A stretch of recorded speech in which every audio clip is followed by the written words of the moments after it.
ඔබත් කොණ්ඩයට ආදරය කරන කෙනෙක් නම් මෙන්න මේ වැරදි ටික කවදාවත් කරන්න එපා.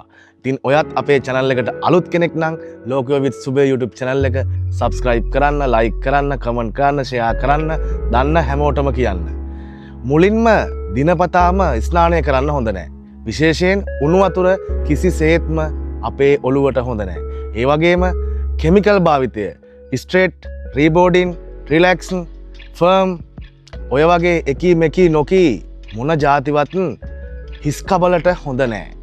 මේක මම කියන්නේ එක පාරක් දෙපාරක් තමුන්ගේ ආසාවට කරලා බැලුවට කමන්නේ දිගින් දිගටම කෙමිකල් වර්ග භාවිතා කරන්නට එපා. ඒ වගේම ඔබ පිටරටක ඉන්න කෙනෙක් නම් අධික සීතලත් එක්ක ඔබට සිද්ධ වෙනවා උණු වතුර නාන්න. ඒ නිසා ඒක සීමා කරගන්නට ඕන. පුළුවන් තරම් සාමාන්‍ය ස්වභාවික වතුර පාවිච්චි කරන්න. එක එක නම් වලින් තියෙන විවිධ ආලේපන ෂැම්පු වර්ග සබන් වර්ග පාවිච්චි කරන්න එපා.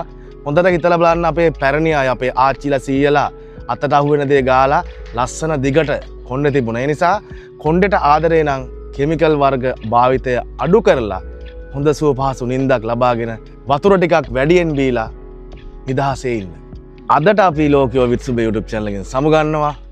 තවත් මේ වගේ වීඩියෝ එකකින් ඔයාලා අතරට පැමිණීමේ බලාපොරොත්තු වෙනවා.